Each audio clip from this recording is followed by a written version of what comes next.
So last night started off great. Went out. We're gonna get a little testing done.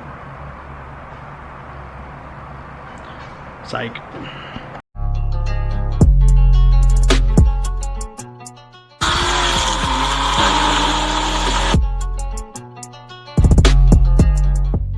So as you can see from the beginning of the video that you just watched, right? We were out last night. We were gonna go get some testing. We were gonna go meet up with the 214 guys, do a couple of little hey, how are yous, and went and got gas. And after gas, you know, I sat there for a little bit, talked to a guy with a Destroyer Gray Challenger who he was like, hey, let's get a run in. I was like, yeah, I'm down for a little play action, but let's get out of the city. You know? Pull out of the gas station, get about, I don't know, half a block, and all I hear is boom. I'm like, knew what it was instantly. So before I show you, what do you think it was? For any of you who've ever had a boosted car, you know exactly what it was. Here, just here. Good old boost piping coming off. Over and over and over and over and over again. And we're in the middle of boost season, so it's a little bit higher pressures. I kind of expect that. What I didn't expect is this is my inlet air temperature sensor, right? Yeah, it's supposed to be clipped in. Awesome. So forcing it out, forced this off the sensor instead of it coming out of the bung here. And yeah, here, let me get a nice zoom in for you.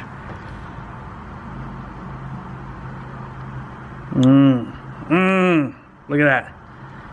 You see that? That piece is supposed to clip. There's no clip left. There's like negative clip. Like if there was a such thing as negative clip, it's there. So we're gonna have to get one of those guys.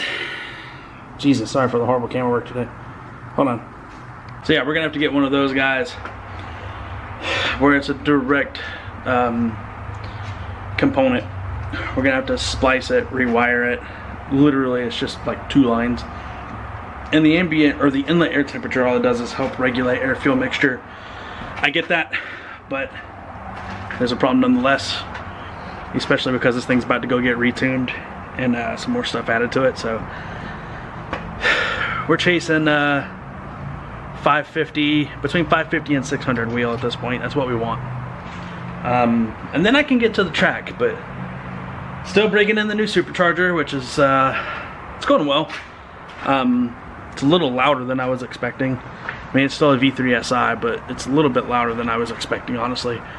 But yeah, so we got to get a couple more miles on that thing and, you know, see what we can do about tightening down this boost piping to make sure it doesn't come off every time I touch the throttle.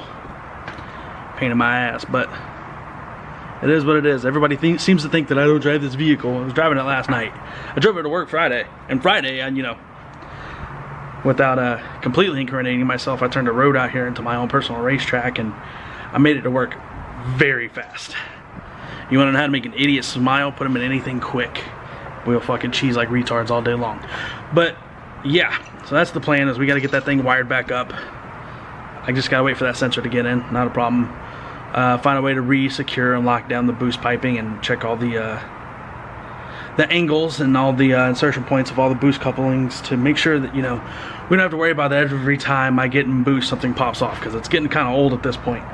But other than that, man, like, already been talking to Bailey's, looking to get all my other stuff installed, looking to get it put on the car here soon. The plan, and do not quote me on this because I'm not sure if it's going to happen or not, is to have this thing at street car takeover. That's a huge maybe. Huge. There's a lot of moving parts right now. I don't know if that's going to happen. Trying to make it happen though, especially before the boys at Bailey's take off for SEMA. But yeah, so there's your update on Valkyrie. I got somebody I want to introduce you guys to, so give me one second. Aries, tell everybody hi. Say hey, pup. This is Aries, everybody. It's my brand new American Bulldog. full blood everything. He is a giant handful. He's a firecracker, but he keeps me busy. Huh, pup? Yo, what? I know it's a car. What do we do? What do we do? But yeah, this is Aries. You'll start seeing him around a little bit more. Huh, buddy. He's kind of keeping me grounded right now. Yeah. Tell him. Hey, Aries. Yeah. I know, that's how sad I am when boost piping doesn't work for me either.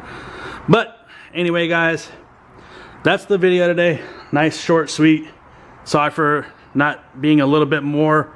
As soon as we get boost piping and, you know, that over there fixed, Aries will be happy again, and then we'll get out and do some playing. Exactly, boost piping. Like, share. So I was just gonna make a whole other video of how the T-bolt clamps work, but hey, Summit Racing has them. We're gonna go pick them up. So we're gonna go do that right now.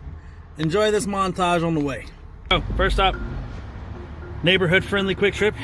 We got baked jalapenos, Cheetos, Red Bull, and then the breakfast of champions.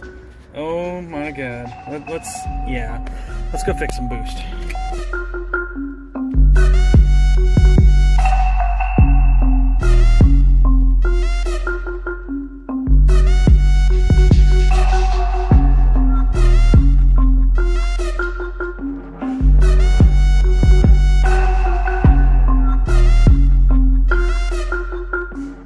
We here again. Spend more of my money.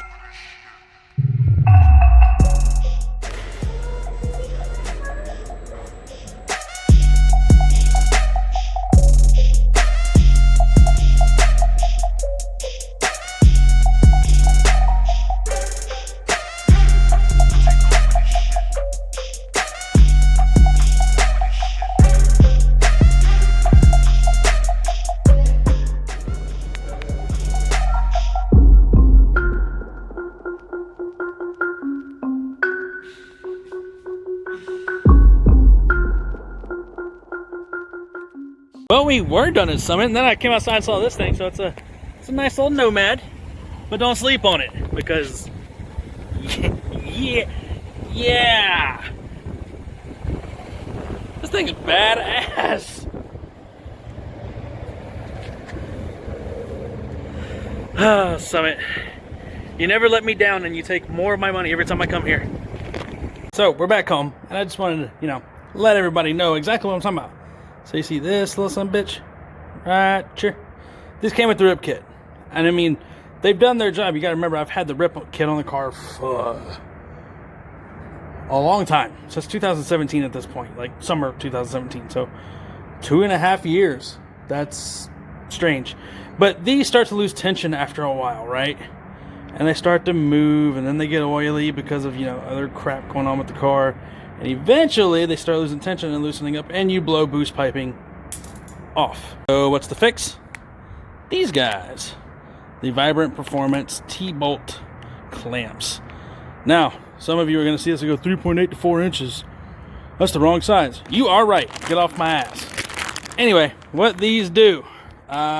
The Vibrant Performance stainless steel T-bolt clamps provide reliable leak-proof connections for hose and tube assemblies. They offer superior tensile strength and durability compared to traditional worm gear clamps. So, let's show you one. And voila. So, you see this thing? A little bit more different than the worm clamp, right? So, check this out. What this does is, this is actually a 10mm bolt. You tighten down ratchet strength instead of a screwdriver. It's already going to increase the durability. The interior of this thing has locking assembly. So, got to keep it locked in place. And then, once you lock it in, and it goes down, it actually has a bit of spring that's going to push against the bolt as it's locked down further, thus locking the whole clamp in place. Making sure that we don't lose boost. Because I keep going out and doing runs and blowing boost piping off, and it's getting fucking old. So, if you're having boost leak issues, there you go. Summit Racing has them. Don't be a fucking retard like me and buy the wrong size and have to drive an hour back. Psych. We'll be doing that later in the week. But, yeah, that's what you need to fix it. So, if you have any questions, hit me up in the comments. I will help where I can, like always. So, like, share, subscribe. Go fix your boost. Stay savage.